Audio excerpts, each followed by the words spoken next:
எல்லாரும் நல்லா இருக்கீங்களா? நம்ம இப்போ பிரேக்ஃபாஸ்டாகவும் ஸ்நாக்ஸாகவும் சாப்பிடக்கூடிய ஹெல்த்தியான ட்ரெடிஷ்னல் ரெசிபி தான் ஒன்று செய்ய போகிறோங்க. சென்னை காசிமேட்டில் ரொம்பவே ஃபேமஸாக இருக்கக்கூடிய அட்லாப்பம் ரெசிபியை தான் வீட்டில் மாடர்ன் வெர்ஷனில் எப்படி செய்கிறது அப்படிங்கிறத தெரிஞ்சுக்க போகிறோம். பிள்ளைங்கள்லேருந்து பெரியவங்க வரைக்கும் எல்லாருமே விரும்பி சாப்பிடக்கூடிய ஹெல்த்தியான இந்த ரெசிபியை எப்படி செய்யுதுன்னு பார்க்கலாம் வாங்க. இந்த ரெசிபி செய்யறதுக்கு முதல்ல அரிசி ஊற வச்சுக்கலாம். நான் இன்னைக்கு மாவு பச்சை அரிசி 250 கிராம் அளவு எடுத்து 4 முறை வாஷ் பண்ணிட்டு நல்ல தண்ணி சேர்த்துட்டு 2 மணி நேரம் ஊற வச்சிருக்கேன். இதில் இருக்க தண்ணி எல்லாம் நல்லாவே வடிகட்டிட்டு மிக்ஸி ஜாரில் சேர்த்துக்கலாம். தேவையான அளவு இனிப்புக்கு நான் வெள்ளைப்பாகு செஞ்சு வச்சுருக்கேன். வெள்ளைப்பாகு இதில் சேர்த்துக்கிறேன். 1 கப் அரிசிக்கு 3/4 கப் அளவுள்ள வெல்லம் சேர்த்துக்கிட்டிங்கன்னா இனிப்பு கரெக்டாக இருக்கும். இதில் வாசனைக்காக 4-5 ஏலக்காய் சேர்த்துக்கோங்க. பெரிய சைஸ் ஏலக்காய் இருந்ததுன்னா குறைச்சி சேர்த்துக்கலாம். சோம்பு அவசியம் சேர்க்கணும். சோம்பு நான் 1-2 இடித்து வச்சுருக்கேன். அது 1/2 டேபிள் ஸ்பூன் அளவு சேர்த்துருக்கேன். முந்திரி பருப்பு ஒரு 10-12 முந்திரி பருப்பு சேர்த்துருக்கேன். நீங்கள் உங்களுக்கு விருப்பம் இருந்ததுன்னா இதில் வேறு ஏதாவது நட்ஸ் கூட சேர்த்து அரைச்சிக்கலாம். 2 சிட்டிகை அளவுள்ள உப்பு இதில் சேர்த்துட்டு தண்ணிலாம் விடாமல் இது போல் ஒரு பேஸ்ட்டாக அரைச்சிக்கணும். நீங்கள் வெல்லம் அப்படியே டைரெக்டாக யூஸ் பண்ணுறீங்கன்னா அதில் கொஞ்சமாக நம்ம தண்ணி சேர்க்க வேண்டி இருக்கும். வெள்ளைப்பாக யூஸ் பண்ணுற மாதிரி இருந்ததுன்னா தண்ணி சேர்க்க வேண்டிய அவசியமே இருக்காது. இந்த மாவு ரொம்ப தண்ணியாக ஆகிடக்கூடாது, அதை கவனத்தில் வச்சுக்கோங்க. இப்போ நம்மளோட மாவு ரெடி ஆயிடுச்சு இல்லைங்களா? இந்த மாவை ஒரு பவுலில் நம்ம சேர்த்துடலாம். 2 ஸ்பூன் அளவுள்ள கடலைப்பருப்பை வாஷ் பண்ணிவிட்டு 2 மணி நேரம் ஊற வச்சு வடிகட்டி எடுத்து இதில் சேர்த்துடலாங்க. இதில் 4 டேபிள் ஸ்பூன் அளவுள்ள ரவை சேர்த்துக்கோங்க. மாவு கொஞ்சம் தண்ணி ஆயிடுச்சுன்னா 1 டேபிள் ஸ்பூன் எக்ஸ்ட்ரா சேர்த்துக்கோங்க.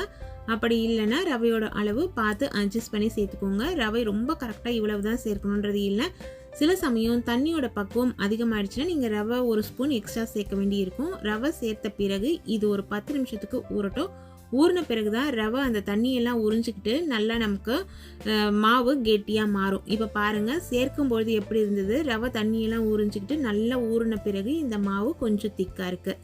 இந்த சமயத்தில் நம்ம முட்டை சேர்த்துக்கலாம். நான் இன்றைக்கி 3 முட்டையை மிக்ஸி ஜாரில் சேர்த்துட்டு லைட்டாக பல்ஸில் விட்டு அரைச்சி எடுத்து சேர்த்துக்கிறேன். நீங்கள் பீட்டர் வச்சு கலந்து விட்டாலுமே இதில் கலந்து சேர்த்துக்கலாம். அட்லாப்பம் செய்யும் பொழுது சிலர் முட்டையை லாஸ்ட்டாக மேலே உடச்சி ஊற்றுவாங்க. அப்படி ஊற்றுறதை விட இது போல் நீங்கள் ஊற்றுனீங்கன்னா நீங்கள் சாப்பிடக்கூடிய அட்லாப்பம் நல்லா சாஃப்டாக சூப்பராக இருக்கும். முட்டை சேர்த்துட்டு கலந்து விடணும். முட்டை சேர்க்கும்பொழுதும் இந்த மாவு நீர்த்துரும். அதனால தான் சொன்னேன், தண்ணி குறைவாக விட்டு கெட்டியாக அந்த மாவை அரைச்சி எடுத்துக்கோங்க. நீங்கள் நிறைய அளவு மாவு அரைக்கிற மாதிரி இருந்ததுன்னா கிரைண்டரில் கூட சேர்த்து அரைச்சிக்கலாம். இப்போ இது எல்லாத்தையுமே நல்லா கலந்து வச்சாச்சு. இனிப்பு பார்த்துக்கோங்க. இனிப்பு உங்களுக்கு தேவைப்பட்டதுன்னா கொஞ்சம் சேர்த்து அட்ஜஸ்ட் பண்ணிக்கோங்க. அடிகனமான ஒரு கடாய் வச்சுட்டு அந்த கடாயில் எண்ணெய், நெய் இதில் எது வேணாலுமே நீங்கள் சேர்த்துக்கலாம். நான் இன்றைக்கி ரெண்டுமே கொஞ்சம் கொஞ்சம் சேர்த்துக்க போகிறேன். பிள்ளைங்களுக்கு கொடுக்குற மாதிரி இருந்ததுன்னா நீங்கள் ஃபுல் அண்ட் ஃபுல் நெய்யில் கூட சுட்டுக்கலாம். நல்ல சூடேறின பிறகு லோ ஃப்ளேமில் மாற்றிட்டு அப்பம்லாம் நம்ம செய்வோம் இல்லைங்களா, அதே மெத்தடில் மாவு எடுத்து இதில் சேர்த்துருங்க. மேலே இது போல் சீவன தேங்காவை சேர்த்துடலாம். நீங்கள் துருவின தேங்காய் கூட தூவிக்கலாம். அங்கே பொதுவாக பார்த்தீங்கன்னா இது போல் தேங்காவை சீவி தான் எடுத்து சேர்ப்பாங்க. மேலே முந்திரி பருப்பு, திராட்சை நம்ம தூவிக்கலாம். வீட்டில் செய்யும் பொழுது தேங்காய் துருவலாக நீங்கள் மாவில் கலந்தும் செய்யலாம். மேலே தேங்காய் துருவலும் நீங்கள் தூவிக்கலாம். இதெல்லாம் நம்மளோட விருப்பம்தான். நான் ஏற்கனவே சொன்னேன் இல்லைங்களா, இது ட்ரெடிஷ்னல் மெத்தடு அட்லாப்பம். ஆனால் நம்ம செய்யக்கூடிய வேர்ஷன் மாடர்ன் வேர்ஷன். வீட்டில் நம்ம இது போல் செய்யும்பொழுது இது சீக்கிரமாகவே வெந்து ரெடி ஆகிடும். அவங்க செய்கிற மெத்தட் படி பார்த்திங்கன்னா அட்லாப்பம் வெந்து ரெடி ஆகிறதுக்கு நமக்கு கிட்டத்தட்ட 20 நிமிஷம் கூட ஆகும். ரொம்ப தடியாகவும் இருக்கும். இது போல் குட்டி குட்டியாக செஞ்சு கொடுத்தா பிள்ளைங்க ஈஸியாக சாப்பிட்ருவாங்க. சூடாக சாப்பிட்றதுக்கும் இது ரொம்பவே டேஸ்டியாக இருக்கும். மோஸ்ட்லி சூடாக சாப்பிட்றதுக்கு ட்ரை பண்ணுங்கள். சுட சாப்பிடும்பொழுது அட்லாப்பம் ரொம்பவே சாஃப்டாக இருக்குங்க. இப்போ சூப்பராக திருப்பி போட்டு ரெடி பண்ணி எடுத்தாச்சு. இதே போல் நம்ம வச்சுருக்க எல்லா மாவுமே அட்லாப்பம் செஞ்சு எடுத்துக்கலாம். இதில் பார்த்தீங்கன்னா சிலருக்கு முட்டையோட ஸ்மெல் பிடிக்காது. நீங்கள் கடையில் வாங்குகிற முட்டைகள் சிலது கொஞ்சம் ஸ்மெல் அதிகமாக இருக்க மாதிரி இருக்கும். அப்படி இருந்துச்சுன்னா வீட்டில் வெனிலா எசன்ஸ் இருந்தாலோ இல்லை வெனிலா எக்ஸ்ட்ராக்ட் இருந்தாலோ சேர்த்துக்கலாம். இல்லைன்னா நீங்கள் ஏலக்காவை 2-3 எக்ஸ்ட்ராவாக சேர்த்துக்கலாம்.